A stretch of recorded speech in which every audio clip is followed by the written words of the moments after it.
Haleluya. Puji nama Tuhan, Bapak Ibu Saudara kasih oleh Tuhan. Malam ini kembali saya akan menyampaikan renungan firman Tuhan secara singkat melalui video ini. Saya yakin dan percaya apapun keadaan kita mau menjadi pelaku-pelaku firman yang memiliki pengharapan kepada Tuhan, sehingga kita boleh menjadi umat-umat Tuhan yang berkemenangan. Langsung saja buka Alkitab kita di dalam Roma pasal yang ke-8. Roma pasal yang ke-8, saya akan membacakan buat kita semua ayat yang ke-37. Roma pasal yang ke-8 ayat yang ke-37. Demikian firman Tuhan. Tetapi dalam semuanya itu kita lebih daripada orang-orang yang menang oleh Dia yang telah mengasihi kita. Sekali lagi, tetapi dalam semuanya itu kita lebih daripada orang-orang yang menang oleh Dia yang telah mengasihi kita. Alkitab jelas memberikan satu pengharapan kepada kita bahwa kita adalah umat-umat yang lebih dari pemenang. Gak hanya sekadar menang, tapi lebih daripada pemenang. Rasul Paulus menjadi salah satu rasul yang dijadikan Tuhan untuk memberikan motivasi, untuk memberikan semangat, gairah kepada umat-umat Tuhan yang ada di Roma pada waktu itu. Kekristenan di kota Roma pada waktu itu adalah kekristenan dalam kondisi yang sangat memprihatinkan. Kenapa? Mereka harus berada di dalam penindasan pasukan Romawi. Mereka beribadah harus dijaga. Mereka tidak bisa dengan leluasa untuk menikmati ibadah-ibadah yang mereka kerjakan. Itu sebabnya Paulus memberikan satu keyakinan bahwa mereka adalah umat-umat Tuhan yang menang. Begitupun kita. Kondisi yang semakin mengkhawatirkan, kondisi yang sedang terjadi ini semakin membuat kita gak punya semangat, gak punya gairah untuk melakukan, menjalani hari-hari ini. Ketika kita membaca berita, mendengarkan informasi-informasi, sepertinya keadaan ini semakin mengerikan, semakin mencekam. Tapi sebagai umat-umat yang memiliki keyakinan kepada Tuhan, malam hari ini firman Tuhan datang kepada kita, memberikan status kepada kita bahwa kita adalah umat-umat yang lebih daripada pemenang. Tidak hanya sekedar menang, tapi lebih daripada pemenang. Nah, kalau Bapak Ibu perhatikan di ayat yang ke-31 sampai dengan ayat yang ke-39, Paulus memberikan sebuah pemahaman kepada umat-umat Tuhan pada waktu itu dan kita pada malam hari ini bahwa tidak ada yang bisa memisahkan kita dari kasih Kristus. Perhatikan ayat yang ke-35. Siapakah yang akan memisahkan kita dari kasih Kristus? Penindasan atau kesesakan, atau penganiayaan, atau kelaparan, atau ketelanjangan, atau bahaya, atau pedang. Siapa yang bisa memisahkan kita? Banyak orang yang sudah putus asa, banyak orang yang sudah kehilangan gairah, banyak orang yang sudah kehilangan semangat, karena mereka menganggap bahwa kondisi ini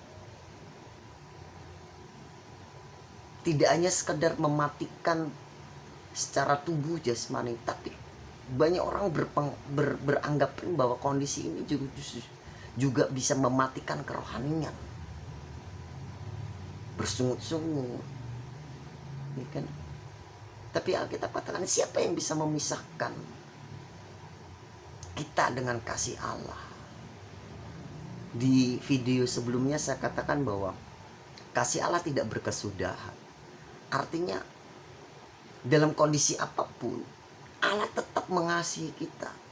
Bahkan tadi di ayat yang ke-37 Kita lebih daripada pemenang oleh Dia yang mengasihi kita. Jadi keberadaan kita malam ini semua karena kasih karunia Tuhan. Di dalam perikop ini, ayat yang 31 sampai 39, Paulus memberikan satu ungkapan bahwa kita ini sudah menang dari maut. Kita sudah menang dari dosa. Kita sudah menang dari keterbelengguan. Kita menjadi umat-umat yang merdeka dari kutukan-kutukan itu. Nah, kalau kita sudah bisa menang atas dosa, kita menang atas kutuk, karena Tuhan yang memberikan kemenangan itu, apalagi hanya keadaan yang sedang terjadi. Hal yang mudah bagi Tuhan untuk memberikan kemenangan bagi kita. Tapi Tuhan ingin melihat bagaimana kasih kita kepada Tuhan. Apakah hanya dengan situasi-situasi sulit itu menjauhkan kita kepada Tuhan? Bapak Ibu Saudara kasih oleh Tuhan, Paulus kembali mengingatkan kita bahwa status kita adalah umat-umat yang lebih dari pemenang. Kalau saya pelajari lebih dari pemenang ini adalah menaklukkan, menguasai. Artinya, kalau Tuhan sudah menaklukkan kutuk dosa atas kita, kita menang atas kutuk dosa, kita berkuasa atas kutuk dosa sehingga kita bisa menjadi orang-orang yang merdeka. Dengan kondisi seperti ini pun seharusnya kita juga bisa menguasainya. Artinya seperti ini, jangan keadaan yang menguasai kita, jangan keadaan yang mempersulit kita, jangan keadaan yang justru menekan kita. Tapi dengan status kita yang lebih dari pemenang, seharusnya kita bisa menang atas keadaan ini, situasi ini. Kita menaklukkan, kita menguasai. Kalau di film-film kartun, superhero itu bisa menginjak dengan kakinya para musuhnya. Seperti itulah gambarannya. Seharusnya kita bisa menginjak keadaan-keadaan ini. Karena apa? Karena kita menang. Karena kita menguasai, karena kita menaklukkannya. Bukan justru kita yang ditaklukkan. Karena ketika kita ditaklukkan dengan keadaan, maka kita sudah tidak lagi memiliki semangat hidup. Kita tidak memiliki gairah, kita tidak memiliki, sepertinya tidak memiliki pengharapan. Tapi sekali lagi firman Tuhan datang kepada kita malam ini bahwa kita adalah umat-umat yang lebih dari pemenang. Lebih dari pemenang dalam segala perkara, dalam segala perkara. Jadi apapun terlepas dari situasi sulit yang kita hadapi saat ini, apapun perkara masalah yang mungkin secara pribadi Bapak Ibu mengalaminya di pekerjaan atau mungkin di sosialisasi Bapak Ibu atau mungkin di tengah-tengah keluarga, muncul situasi-situasi pelik, situasi-situasi yang tidak diinginkan itu datang.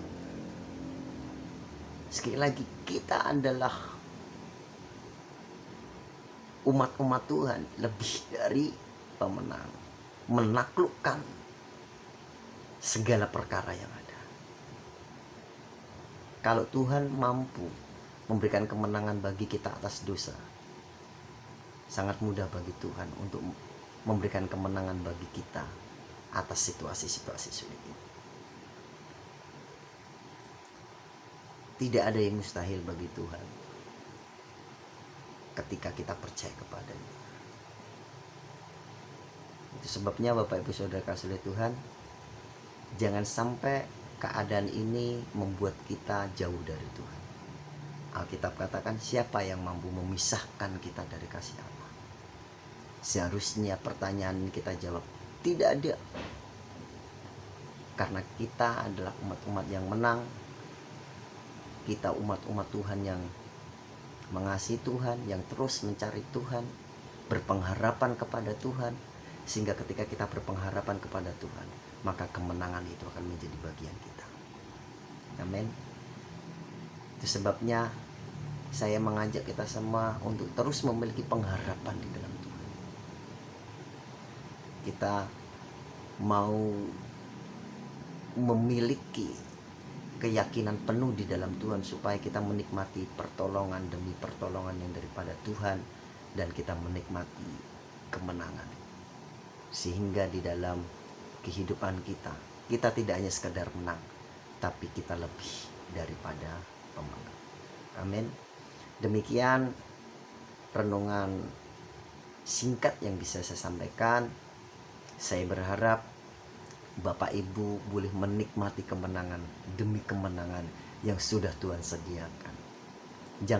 Jangan sampai kalah dengan situasi ini, tapi yakin dan percaya kita memiliki pengharapan di dalam Tuhan. Haleluya.